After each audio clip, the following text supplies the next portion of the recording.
আজি আপোনালোকৰ লগত শ্বেয়াৰ কৰিম গৰম দিনৰ সতেজ আৰু পুষ্টিকৰ এবিধ জুচ। এই জুচ বা চৰবতটো খাবলৈও ৰুচিকৰ আৰু স্বাস্থ্যৰ কাৰণে বহুত ভাল। আকৌ এটা নতুন ভিডিঅ'ত হাবিবা পাকঘৰলৈ আপোনালোক সকলোকে স্বাগতম জনাইছোঁ। এই পুষ্টিকৰ জুচ বা চৰবতৰ কাৰণে মই লৈ ল'ম তিয়হ, কেঁচা আম আৰু নেমু। তিয়হত প্ৰায় 95% পানী থাকে, যি আমাৰ দেহত পানীৰ অভাৱ পূৰণ কৰে আৰু গৰমত শৰীৰ ঠাণ্ডা ৰখাত সহায় কৰে। কেঁচা আমে আমাৰ লিভাৰ পৰিষ্কাৰ কৰে আৰু লিভাৰ ৰোগৰ পৰা সুৰক্ষা দিয়ে। আমি চবেই জানো যে নেমুত প্ৰচুৰ পৰিমাণে ভিটামিন চি পোৱা যায়, যিয়ে আমাৰ শৰীৰ ঠাণ্ডা ৰখাৰ লগতে পাচন ক্ষেত্ৰতো সহায় কৰে। তিয়হ আৰু কেঁচা আমৰ ওপৰৰ সেউজীয়া বাকলিটো গুচাই ল'ম আৰু নেমুটো কাটি ল'ম। লগতে আমৰ ভিতৰৰ ডাঠ অংশটো উলিয়াই ল'ম। আম আৰু তিয়হখিনি মিহি মিহিকৈ কাটি ল'ম যাতে মিক্সিত দিব পাৰি। মিক্সিত দিবলৈ এটা মিক্সি জাৰ লৈ ল'ম আৰু মিক্সি জাৰত তিয়হ আৰু আমখিনি লৈ ল'ম। এতিয়া আম আৰু তিয়হখিনি মিক্সিত গ্ৰাইণ্ড কৰি ল'ম। এইফালে এটা সৰু কাপত নেমুখিনি চেপি ৰসখিনি উলিয়াই ল'ম।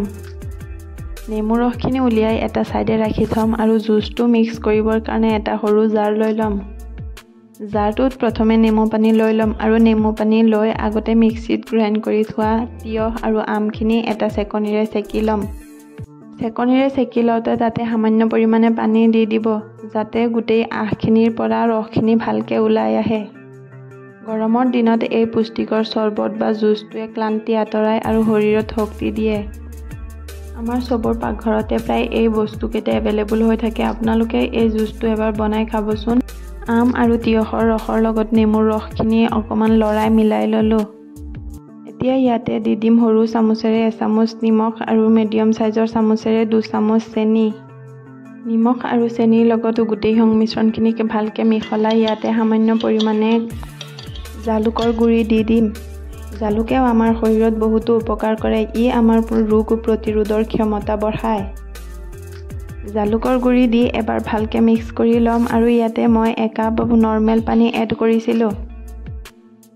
এই গৰমত এই চৰবতটো আপোনালোকে বনাই খাওক আৰু পৰিয়ালৰ চবকে খুৱাওক। লাষ্টত আইচ আৰু ক'লা নিমখ দি পৰিৱেশন কৰক। আইচৰ টুকুৰা আৰু ক'লা নিমখে এই চৰবত বা জুচৰ সোৱাদ দ্বিগুণ কৰি তোলে। যদি ভিডিঅ'টো আপোনালোকৰ ভাল লাগিছে তেতিয়া লাইক, শ্বেয়াৰ এণ্ড ছাবস্ক্ৰাইব কৰিবলৈ নাপাহৰিব। কাষত থকা বেল আইকনটো প্ৰেছ কৰি দিব।